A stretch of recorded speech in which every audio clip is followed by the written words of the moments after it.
Welcome. My name is Don Davis. I'm the editor-in-chief of Internet Retailer, and I'll be moderating today's discussion. We'll be talking about the importance of product intelligence in online and offline retailing. That is, having the information you need to make the right decisions about product assortment and pricing that will lead to satisfying customers whether they shop online or in stores. Our speakers will be Greg Girard, Program Director at IDC Retail Insights, and Sudhir Halla, Senior Vice President at UGAM, a provider of analytics technology and the sponsor of today's webinar. You can ask questions at any time, and we'll take them at the end. And you will all get an email the next day or two with instructions about how you can access today's slides. So before Greg starts, I'd just like to provide a few data points that can help provide some context for today's conversation. First off, there's the important fact that e-commerce is growing steadily at around 15% a year, and that's been the case for the last few years. And web sales are growing much faster than store sales, even though stores got a nice bump in the fourth quarter as gasoline prices fell. So looking at this slide, you say online retailers must be doing pretty well. But Amazon is consistently outpacing e-commerce growth and taking a bigger share of the market. In fact, a recent study by Janney Capital Markets estimated that sales on Amazon, including sales by Amazon itself and other merchants selling on Amazon.com, accounted for 29% of U.S. e-commerce sales in 2014. And they predict that will increase to 31% this year.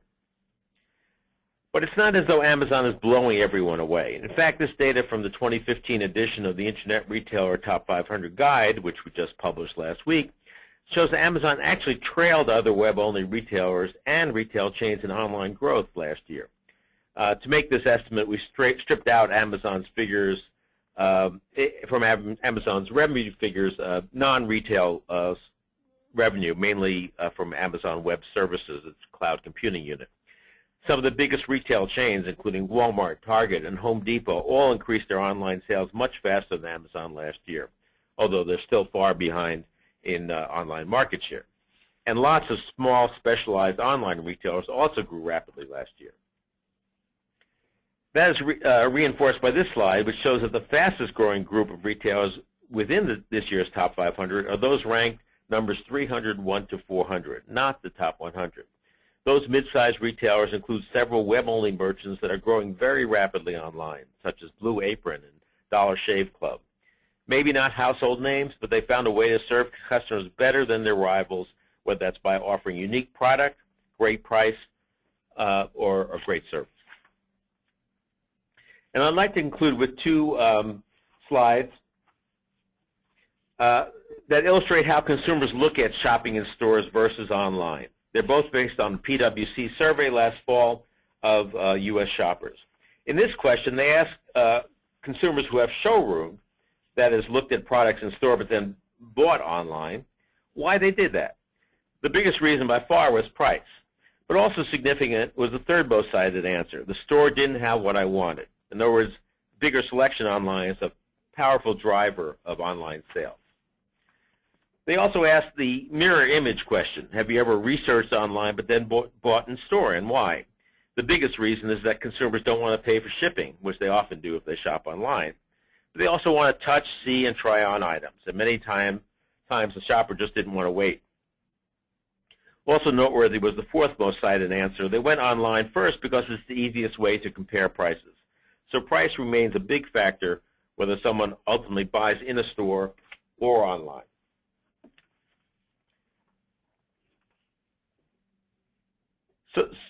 So now our speaker is going to look at what retailers can do to address shoppers given these preferences, and particularly how improved information about products and inventory, or product intelligence, can help a retailer better align what it offers with what its customers want. Our speakers will talk about what product intelligence is, why it's important, and the impact it can have on results. Again, our speakers will be Greg Girard, a Program Director at IDC Retail Insights, and Sudhir Halla, Senior Vice President at UGAM. Remember, you can ask questions at any time using the chat box on your screen. We'll take them at the end, and you will all get an email the next day or two with instructions on how to access today's slides. And now I will turn the mic over to Greg Girard at IDC. Don, thanks very much, and I appreciate the way you set this up with a set of slides that describe what we'd call the omni-channel experience, which is the whole the ability of consumers to shop across any variety, all the channels, web and store, and how those two channels interact, as your final two slides on showrooming and web rooming demonstrated.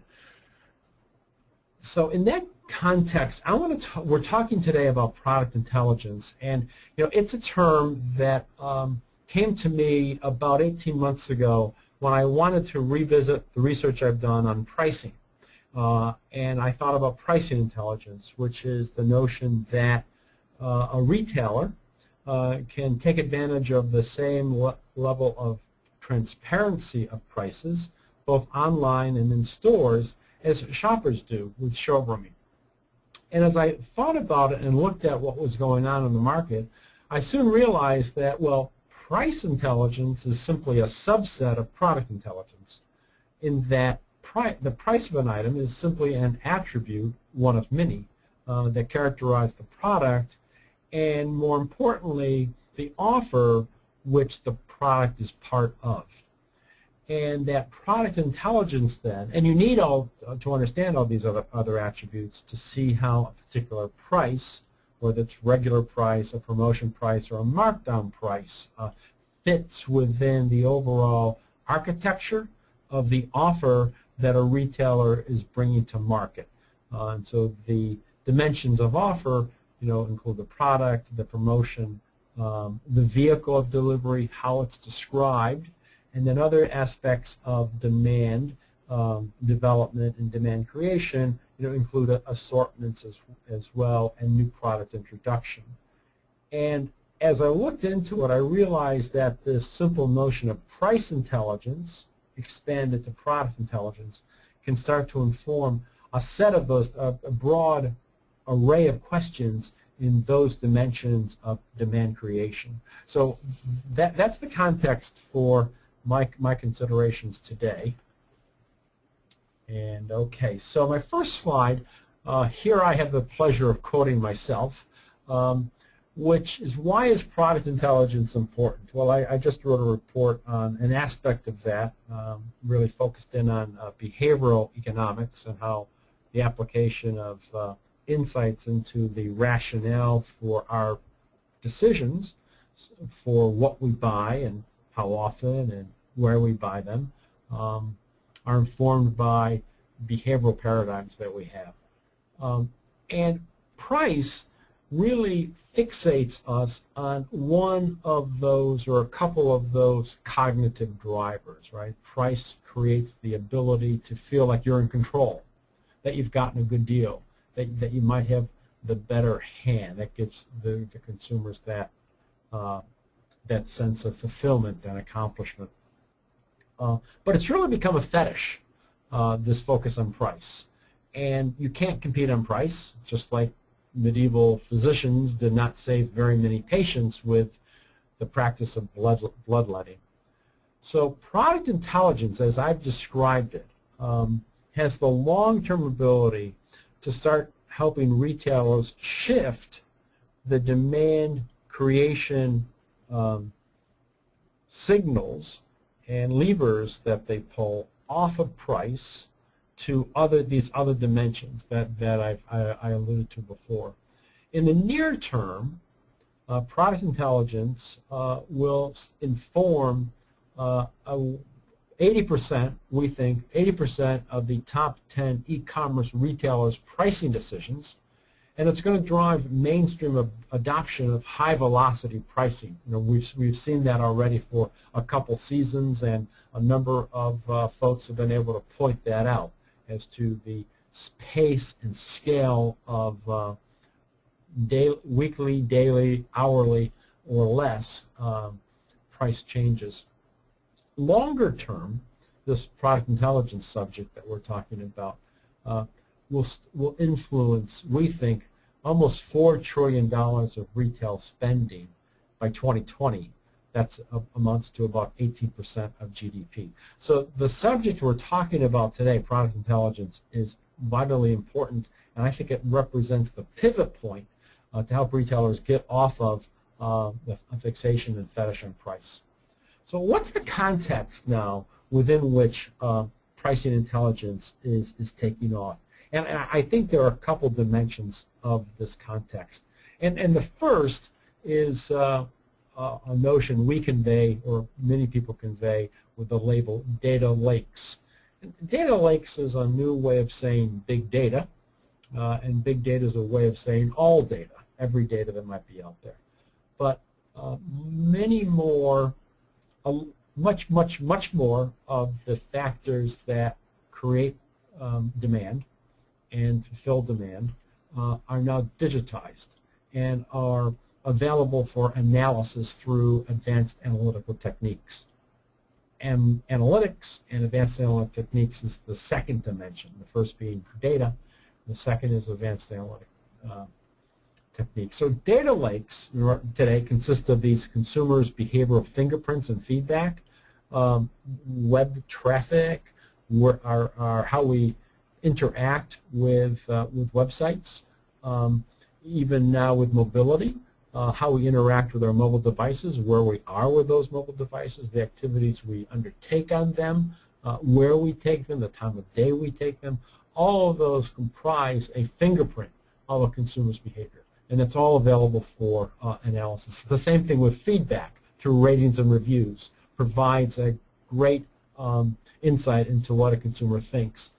Behavior is also is future-oriented, and as consumers start sharing and putting up wish lists, so everybody does that now, shopping lists, daily menu plans, whatever it might be, that's a fingerprint of an intent to buy. Complementing that are these data lakes that provide a digital evidence of what a competitor's strategies and tactics are. That data is freely available, has to be smartly collected from online websites, as well as from through some technologies to get it from in store, and not just by mystery shopping. Manufacturers' product pages also provide additional content to help, that is the grist for the mill of product intelligence, as well as publishers and journalists' content and market and economic data. So that's the set of data that's available to retailers to consume through product intelligence. So what's the technology that's behind product intelligence that is supporting the ability to consume all of this digital data? So I think I've commented on this already, but if we can parse a long sentence into 3 bullets, product intelligence applies a range of technologies. That's web crawling, it's text analytics, it's natural language processing, it's advanced analytics for estimation and prediction, using that data from a variety of online sources to inform all of these triggers to create demand and manage demand of pricing, merchandising, marketing, and even product development decisions. And what really makes product intelligence different and impactful today is that it's real-time, it operates at scale, and it provides insights into competitors' strategies and tactics and consumers' behaviors and sentiment. So here's a little value stack, if you will, that provides my sense of why product intelligence is useful and actionable in the context of, look at the top box of the business outcomes that a retailer is attempting to affect. There are financial outcomes, there are customer loyalty outcomes, and there are differentiation outcomes. How do you provide a unique selling proposition vis-a-vis your competition? Now, at the bottom of this stack, right, is this notion of product intelligence, with data coming in from sellers, who are competitors, customers, social media, and influencers.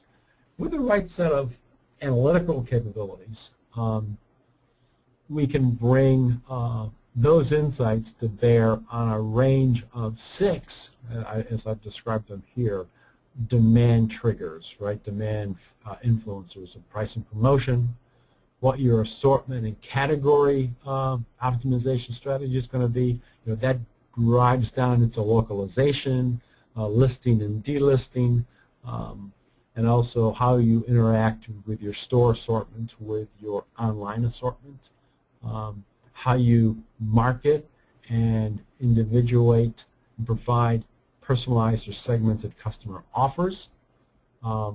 And a key point of product intelligence is that it focuses in on attributes, right?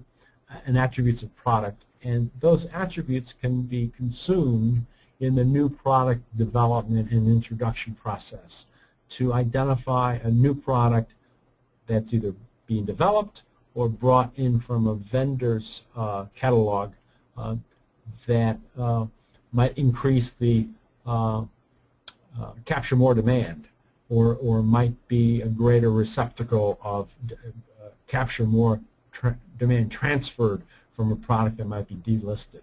So it's a very effective way to create more effective and profitable assortments. Market and competitive intelligence, as we've spoken to before, and also for management of suppliers. So some research we did late last year really supports the notion that product intelligence has application. So we asked retailers that we surveyed, why is your organization collecting such information from your competitors' websites and other online sources? And we saw that among those retailers that have a product intelligence program underway, that over at least well, about half, plus or minus, were doing it for for initiatives ranging from price and promotion analytics to demand planning, showrooming strategies, an issue that Don referenced earlier, making better assortment decisions, responding to, first getting a warning of and responding to competitors' price changes, and informing the rules that define your pricing architecture. So product intelligence is in fact being used in this value stack. So in the next slide I want to present here is going to compare and contrast product intelligence to consumer price transparency. And I won't spend a lot of time on this slide. We're going to provide these slides for you later. But on the right-hand side, I just want you to see that retail and product intelligence is much more technology-driven, much more scalable, much more informative, and consumable, and provides information that's consumable by merchants and pricers and folks who are developing promotions and understanding customers, because of the characteristics here arrayed on the right. It's scalable, it's systematic, and comprehensive. It's consumed by rules and scientific algorithms. It's utilized by skilled merchants and pricers, and typically it's provided on a subscription-based process by vendors. It's always on, going up to the top, and it is always searching, crawling, and it's algorithmic by design. So let's put this in a broader, more forward-looking context. By the year 2020, a lot of us will be driving automated cars, or cars that have some degree of autonomous driving capability. So I bring that point up to stretch our minds to where retail might be when there are autonomous vehicles on the road, right? It's a nice thought experiment to think about how much driverless vehicles are changing transportation to how much technology can change shopping. And the point I'm making here is that the evolution from price discovery to product intelligence are steps on the road to what I call participatory commerce. And that's where all the participants in a marketplace, shoppers, brands, and retailers, can take advantage of all of the product intelligence that's out there and start making better decisions. Better decisions to price, better decisions to sell, to promote, and to buy. And imagine a world where a shopper is able to offer her market basket out to bid rather than simply trying to buy this product or that product on promotion, but getting a retailer backed up by a brand to provide her the best price for that basket of goods that she wants to buy on a particular shopping mission. So I think product intelligence today enables retailers to read the cards, and it has a much more transformational impact as years go on. So let's bring this to bear and make it concrete. So we flip it over to Sahir on how this can be employed. I've brought an example here of a drill, right? So a drill has many attributes which we could keep in the back of our mind. And product differentiation will, that's what the retailer wanted to do. So with product intelligence, they can look at the market landscape, adjacent market segments and key products, what the attributes of those are and so forth. Understand how consumers perceive the positions of different products. When we're looking at products, we have to look at them in the context of how the consumer is evaluating options with ratings and reviews, looking at purchase patterns. And product intelligence can inform, and in this particular instance, informed the add, drop, modify decision that the retailer was making, repricing it, changing the description of it, of the descriptive content, and adapting promotional and distribution strategies. That was supported by expert insight and input plus product intelligence data. Just a quick example. So I'm going to ask the audience now to participate in a quick poll. It's a simple question. Do you collect, aggregate, and analyze data about products you and your competitors sell to improve your merchandise performance? Please select one. Yes, we do. No, we don't. And, well, maybe we're not quite sure. So remember, it's collecting, aggregating, and analyzing data from online and offline sources that describe the products, the merchandising strategies, and so forth, and consumer opinions about the products that you and your competitors sell.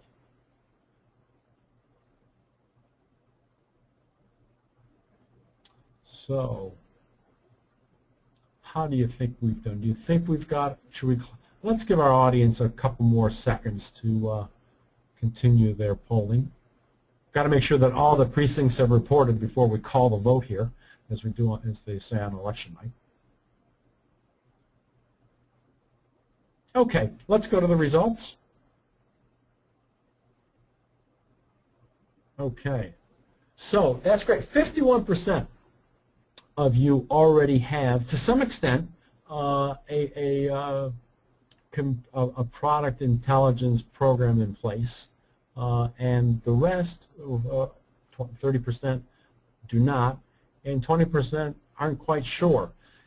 And I'm going to suggest that even amongst the yeses, there's an opportunity for improvement in the ability to develop accurate, granular, and relevant intelligence in a way that can make it more consumable and applicable by the downstream users of that.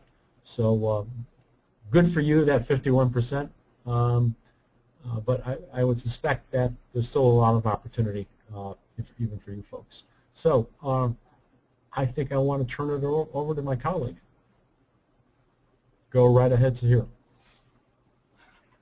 Okay, thank you, Greg, for that very engaging presentation and insight into product intelligence. I love the fact, and I shared with you the point that you made about the fetish on price being equivalent to medieval bloodletting. And the rest of my presentation, I'm going to talk about a few examples where it doesn't have to be, using some examples and case studies. Hello everyone again. My name is Hola. I head the Retail Business Unit program. The few slides that I'm going to be presenting is going to be focused on the how. How do I leverage product intelligence for improving merchandise performance? What signals do you leverage and for what? What signals are important from a perspective of pricing? What other signals are available to take assortment decisions? What other signals are available for taking margin optimization decisions? What can I expect to be the benefits? And I'm going to be illustrating it using a number of examples and case studies. Now, if you look at this particular slide, in order to understand product intelligence, let's look at retail stripped of all the jargon, right? Big data, insights, intelligence, merchandise planning. Let's strip it of all the jargon. Let's look at a street vendor who's selling knickknacks at a popular tourist location. How does he decide what to sell? He obviously looks at the competition around him. What are the popular products that my competitors are selling? What's the consumer need it is serving? Lemonade on a hot day, umbrellas on a rainy day. How does it decide what price to sell it at? Is the consumer a local or is he a tourist? Is he a regular customer or a one-time customer? What's the traffic at the tourist location? What's the day of the week? How many have I sold earlier in the day? How many do I have left to sell? How does he market his products? Regular lemonade or organic lemonade? Filtered water or regular water?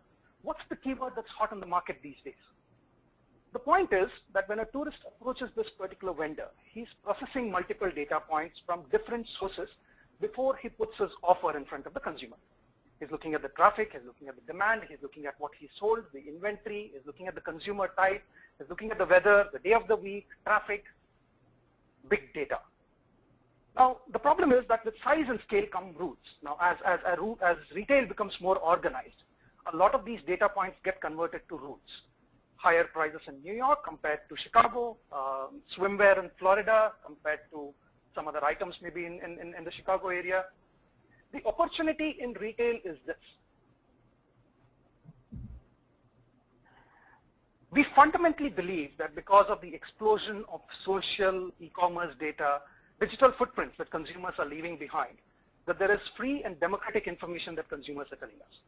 They're telling us things about what they like, what they don't like, how much they're willing to pay, and many other things. The opportunity for a retailer, though, is to listen. Listen not to suppliers. Listen to the consumers directly. Listen to what these voices are telling you. I hear voices. I know it sounds creepy, but I honestly think we hear voices should be our new slogan.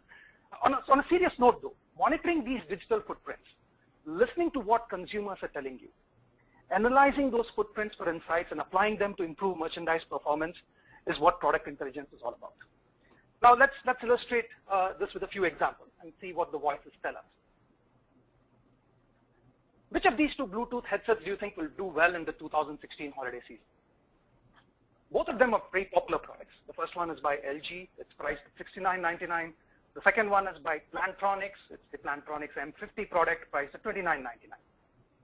Now, if you were to go with what NPD, Nielsen data, or what your suppliers are telling you, which is what most retailers rely on for their demand signals, the bet will typically be on the M50. It's lower priced. It's a recognized brand name. Plantronics is a well-known name. It's a popular product. But let's look at what the digital footprints, aka the voices, tell us. Now, the first chart is a trend of reviews, now which is one of the demand signals that we look at Ugam. Now, as you can see, the red line there indicates the LG Tone, the LG Bluetooth headset, and the blue line indicates the Plantronics M50 Bluetooth headset. Now, both are pretty popular. In fact, the Plantronics M50 started out being more popular than the LG product. But sometime in the 2013 timeframe, the LG Tone really took off. Now, the second chart is search volume, the number of people searching for this product on Google. Again, I mean, just look at the trend. Winner is LG by a huge margin. So the point here is that looking at products and their reviews and search volumes, and there are other demand signals that we look at, which is kind of part of our secret sauce. It tells us which products do well, but are these voices telling us why?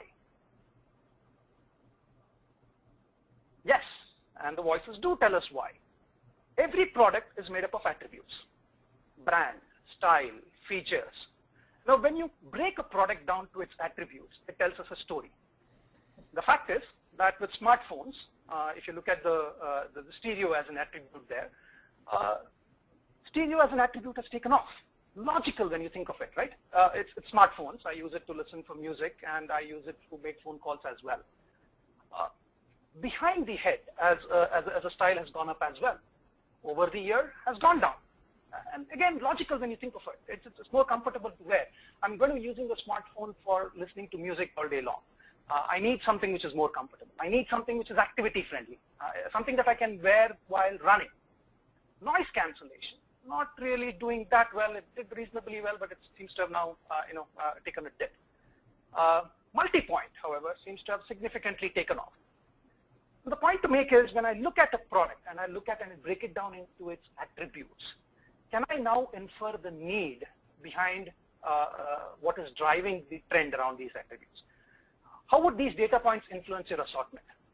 How would it influence the associated marketing messages? What keywords would you emphasize in your marketing? At Ugam, we work with 9 of the top 25 retailers. We also work with a number of brands. So we have data. We have huge volumes of data. So we did a statistical analysis to see if we can use all of these signals, reviews and search being one part of them, to predict the sales rank at a product level, right? So, and we got an accuracy of around 60% in our ability to predict the sales rank of a product to a plus or minus 20. Our ability to predict the top 100 was in the 80% range. I mean, and this does change from category to category, but this is the overall mark. Now, not bad when you look at it from a perspective of free information, right? I mean, because this is all information that's already available there. Our challenge at Ugam is going to be to improve this further. Our goal is to build the LinkedIn of product and kind of become the so-called fortune teller of the product. Give us your category and we shall talk to the spirits and give you an answer. Now, this is the next slide. I can pull it up. Yeah. So the next slide, talks about how this fortune telling really works, right? If you look at retail very fundamentally, retail is about leveraging assets. It could be a store asset or it could be a product page. That asset exists for a reason, and the reason is to get you traffic, and the reason is to get you conversion. Now, the numbers in brackets here at these various points indicate the correlation between these parameters and the associated traffic or conversion. Now, the higher the correlation, the more the impact on traffic and conversion. So let's break it down. So let's look at traffic as a goal. Now, traffic largely is a function of the backlinks or referrals that you get, and it's also about pleasing the Google God with better search engine optimization, more engaging content, better the message, the higher is the traffic. Higher the referrals, higher the traffic. Reviews on social media also have an impact, but not as much as backlinks and the product page content. Now let's look at conversion. Price and promotion and shipping costs still have the highest impact on conversion. Next comes reviews. Reviews, however, have a log-log relationship, which essentially in statistical terms means that the impact of the first few reviews is higher than subsequent reviews. So if I increase the reviews from 0 to 1, it's got a higher impact from increasing, let's say, from 10 to 100 or from 100 to 500. Now, to me, if I keep price aside, seeding reviews or incentivizing your customers to leave reviews is one of the best ROI investments to make in retail e-commerce today. Unfortunately, it's not seen that way, and it's seen as a one-size-fits-all kind of model. But going after certain products and knowing where to focus on in terms of review additions gives you a significant ROI. Now, in addition to reviews, the product page content also matters. Right? It's the equivalent of the store experience, the experience in the store. Now, to illustrate this, let's look at another example. Now, this is the Vitamix 750 blender. It's a very popular product. It's doing really well. The demand signals are excellent on this product. Now we're looking at two retailers carrying this product. The retailer on the left and the retailer on the right, both of them carry the product, but at the same price. Now, which retailer do you think will sell more of the product? Now, in case of retailer 1 and retailer 2, as I mentioned earlier, the prices are the same. Now, retailer 1 had reviews of 130 plus. The Google rank was on page 1. From a sales perspective, this was among the top selling products for this particular retailer chain. Now, if you look at retailer 2, the image that they used was a manufacturer provided image. Black and white-ish, no colorful strawberries. There are hardly any reviews. Their Google rank associated with this product was on page 3. It was not even close to being among the top sellers for this particular retailer. Now let's see what a few tweaks can do. Now keep in mind that none of these tweaks are touching the price. We are not touching price at all. All the investment was made in the better image, more colorful. I don't know what they use, maybe kiwis instead of strawberries. Increase in reviews based on a focused effort to obtain reviews for this particular product. Remember, this product has good demand signals. It's already doing well in the market. It's got the wind behind its back. So just a focused effort on increasing reviews for this particular product. No change in price. Now what you've seen is that the Google rank has now graduated to page 2 from page 3, and they've seen double-digit increase in sales with no drop in margin, no medieval price bloodletting. We have been able to do this at scale as well. So if you look at this particular slide, this was done for a client. The graph shows conversion on a particular category over time. So the x-axis is time, and the y-axis is the conversion over a period of time. Now, in order to kind of reduce the noise, we've taken a moving average of conversion. That's the black line here. Now, as you can see, the conversion was dropping over a period of time. In the August time frame, there was investment made in terms of executing some content interventions. So changing the content, changing a few keywords, changing some images, changing the way the item is described. No changes in price. No changes in price. The challenge for us was to increase conversion without changing the price. And you can see the result. Significant increase in conversion, all adding to the bottom line since there are no changes to the price. In fact, the price competitiveness of this product post the August time frame actually went down marginally. Let's look at a different example this time. Fisherman sandals, a very exotic category. The product on the left is the Keen Newport H2 product. It's a very popular sandal, great demand signals, 2,000 plus reviews. I believe it is on the Amazon top seller list. I'm not 100% sure. I believe it's the number 1 in some of the Amazon top seller lists. And it will continue to do well. It's a very popular product. The second one is from a slightly relatively unknown brand called Pacific Trail Chasqui. The price is at $55. It's got good reviews. It's got 4.5 stars, but hardly any review count, 8 reviews. Its sales rank is 9,801 in shoes. Now the cross-sell traffic in these two cases are different. Now what I mean by cross-sell traffic is the amount of traffic that comes to the product through recommendations on other product pages or through buying guides. Essentially, consumers come looking for the Keen product because this is a product which is very popular. For the Chasqui product, however, they have to be guided. It has to be to a recommendation made on another product page or through a buying guide. Now, which of these two products do you think the retailer will have to be more price sensitive about? So here's the point. Price elasticity traditionally has been calculated using history. Historical sales and historical prices, relationship between the two gives us price elasticity.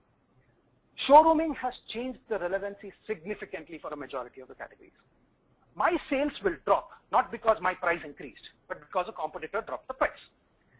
Now the competitive cost elasticity, however, is not the same for all products. And that's an important thing for a retailer to recognize. In this example, the case point being that the cross-sell traffic on the product gives me a more real-time indication of the elasticity than traditional measures. The Chasqui sandal, since most of the traffic is coming through referrals, through recommendations, the elasticity is lower, and hence the retailer does not need to change the price in response to a competitor price action. Let's take the point a bit further. We strongly believe that the competitor prices provide data points, but cannot and should not be used as the only variable to trigger a price action. Look at conversion. The graph shows conversion on a product over a period of time.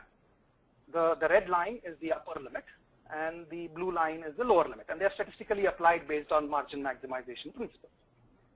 Now conversion here stands for the number of consumers who bought this product divided by the total number of consumers who looked at the product. Now in order to reduce noise, instead of looking at the actual conversion, which is the dotted line here, we looked at a moving average. Now when a conversion drops and it goes below the lower limit, it's clearly an indication of something happening in the market. Now what is happening in the market could be a competitor price action, or it could be that a newer model has been introduced. It could be that there is some bad news related to that particular brand. The trigger for price change has to be something happening on the demand-supply mix effect, which is your conversion dropping below a predefined threshold.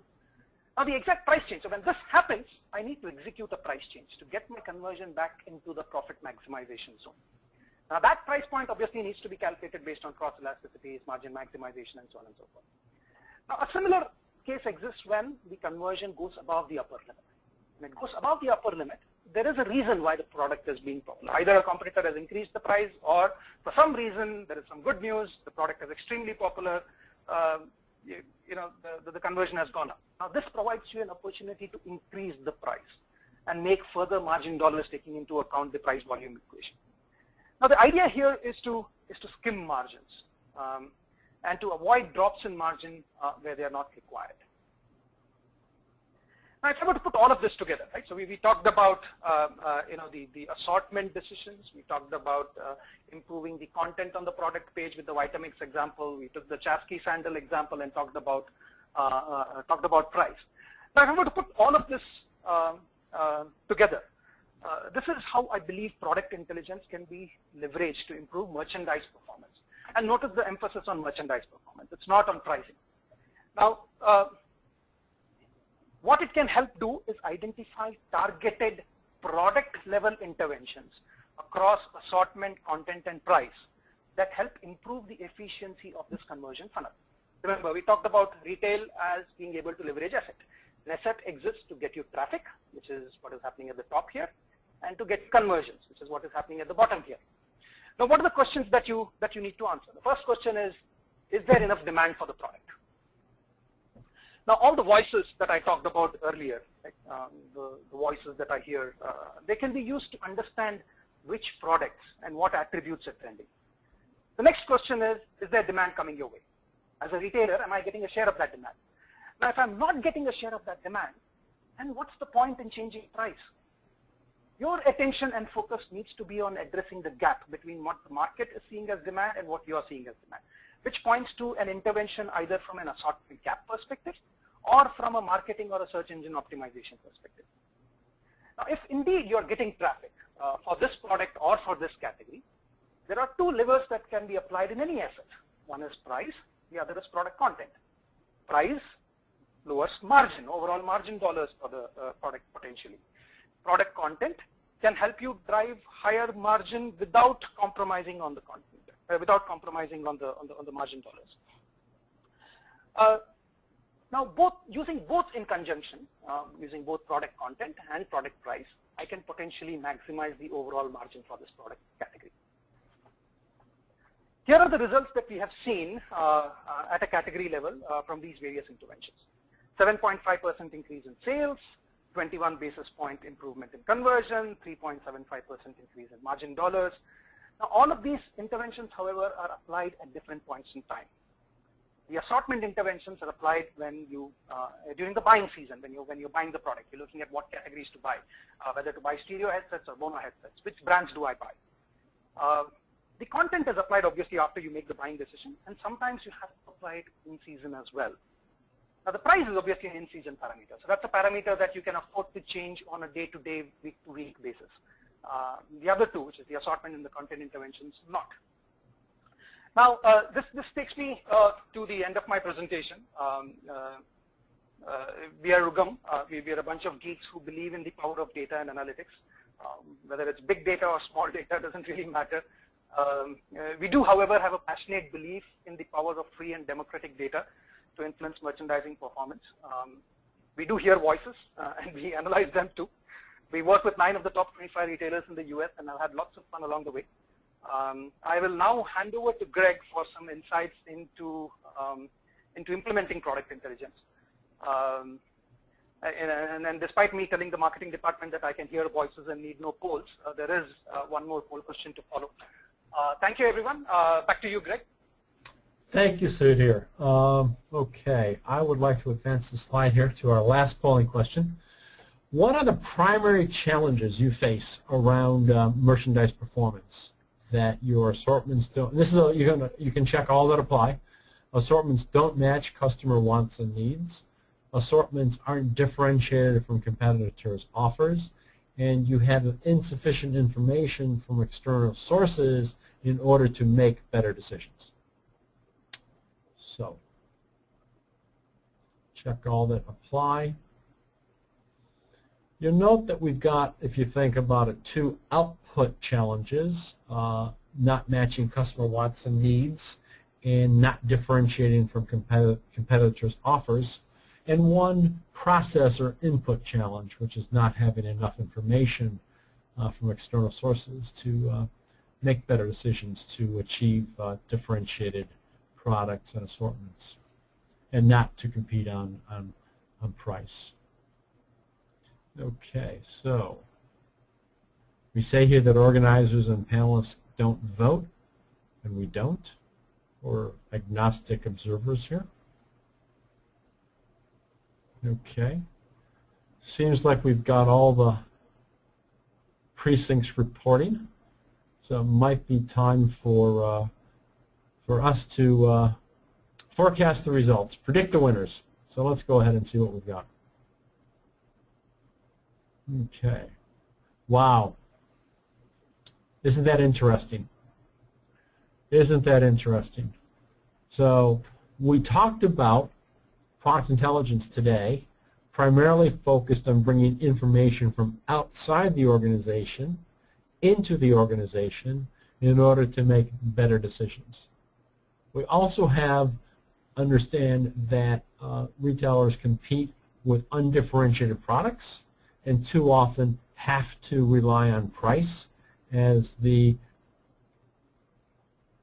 attribute that is most easily and effectively easiest to modify, and those are incurred by more than half of our retailers, and we're doing a pretty good job at meeting customers' wants and needs. Certainly not as much, but we're not doing it in as differentiated and a distinct a way as we could versus our competitors.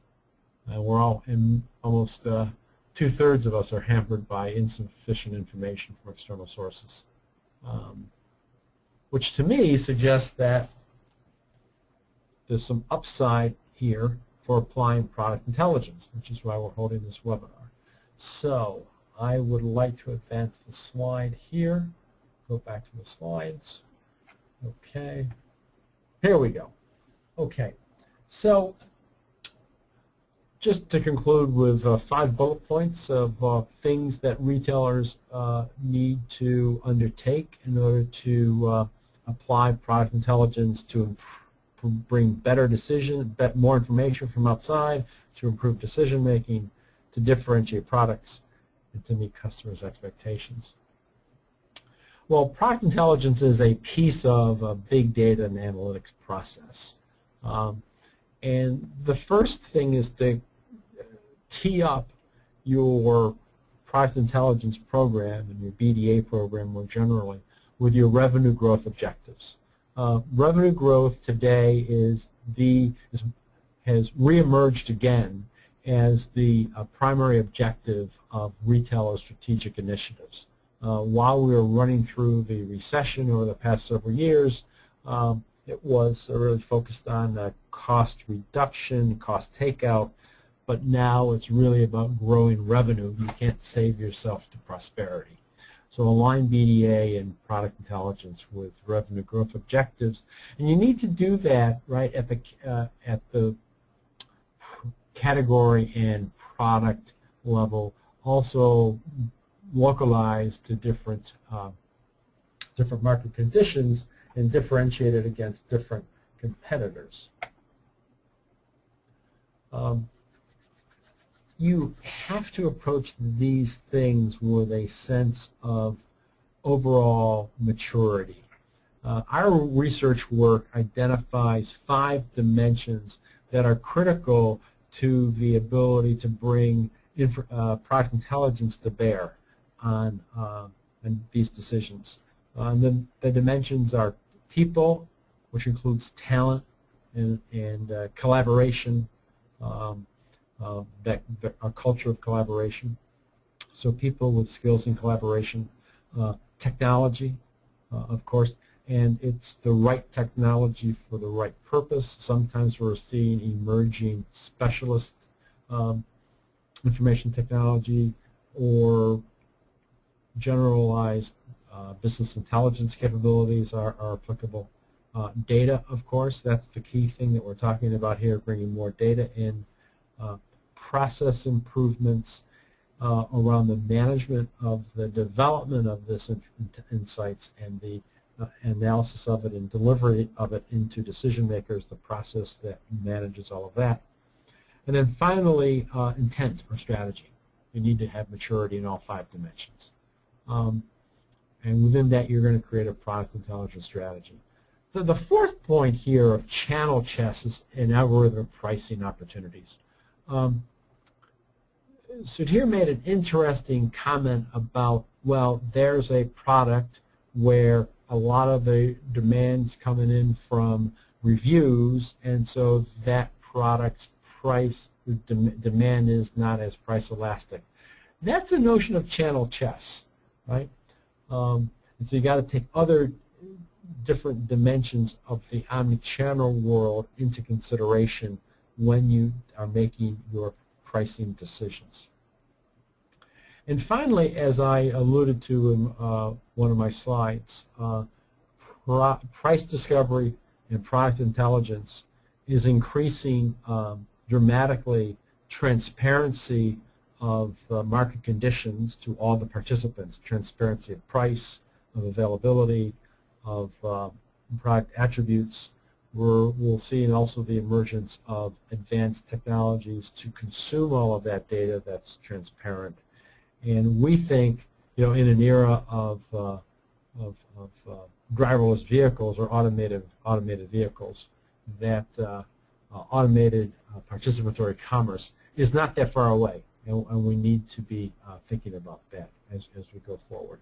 So, Don, do we have any questions from the audience? Yeah, Greg, thanks, Greg and Sudhir. We do have a few questions in the queue, and there's still time for those of the audience to ask some questions. Greg and Sudhir covered a lot of interesting ground. But let's go to the first question. This is a question for you, Greg. What is the difference between product intelligence and competitive intelligence? That's a great question, because competitive intelligence has been around quite some time. And the difference here is, I'd call it scale and granularity. With product intelligence, you're able to scale to understanding and getting intelligence on store SKU level demand patterns and assortment characteristics and product characteristics at the channel, I should say, channel SKU level. So that's granularity, and you can do it much more frequently. You can keep on top of that, even in a daily process or hourly process in the online world. And so that's scale and granularity. As I said, you can do it at any level. Plus, it's algorithmic, right?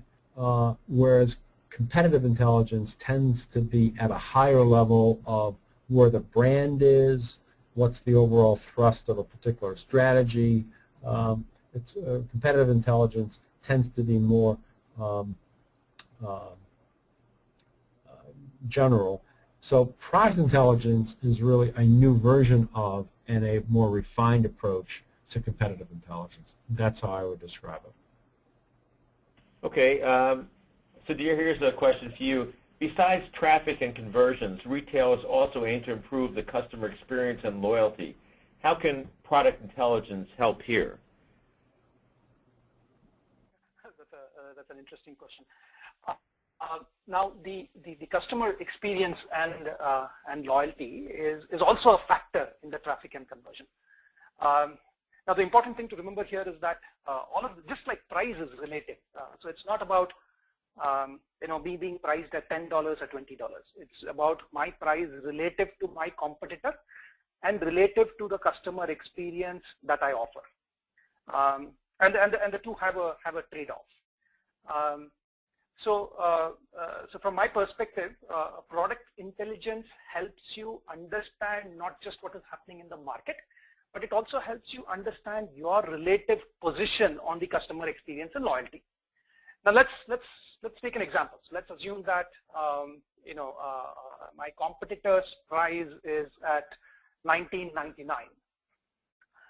Now my better customer experience and loyalty has the impact of reducing the price elasticity for my customers. So take it in the Nordstrom case. So Amazon has something at $19.99. Now Nordstrom for certain products can afford to charge a premium because the customer experience and loyalty is better. Now understanding your relative position in the market and understanding the value that a customer places based on the customer experience and loyalty is something that product intelligence can help understand. Therefore, you can start taking more intelligent dropping decisions, saying instead of matching the price, I am going to try and factor that additional price perception into how I price the product. Okay. We have just about 1 more minute. Sudhir, one more question for you. What sort of data analytics do product intelligence solutions provide? Oh, we do some, we looked at the crystal ball. Just kidding. So Greg kind of alluded to bits of this. This is a number of technologies which come together in a very unique way. So we use so there is natural language processing and text analytics, which obviously go into understanding customer perceptions about a particular product. There is the demand forecasting and prediction, which is associated with trying to understand the trend in a market associated with a particular product or with a particular attribute. There's price elasticity and optimization logic that needs to go into place in terms of all the variables that finally impact margin, understanding what's the role of price, what's the role of reviews, what's the role of content, and so there's a fair amount of elasticity and optimization algorithms that go into it. There's also e-commerce and web analytics, so understanding the traffic pattern of on a particular product. How much of the traffic is coming from competitive sources, which people basically coming to price match. They're essentially looking for a deal and then they want to get out. So they're not the loyal customers. How much customer is coming from so-called within quotes loyal customers? How much of it is cross-sell? So there's the web analytics portion as well. And if we have the customer data, there's the segmentation and the clustering which can be done associated with that as well. So a bunch of technologies really come together in the product intelligence space. The goal being to improve the overall merchandise performance. Okay, great. Well, we're out of time, so I want to thank Greg Girard from IDC Retail Insights and Sudhir Holla from UGM for this rich presentation. Thanks to all of you for coming, attending, and be sure to look for the email, which will give you instructions on how to get today's slides. So again, thanks for your attendance, and have a great day. Thank you, everyone. Thank you.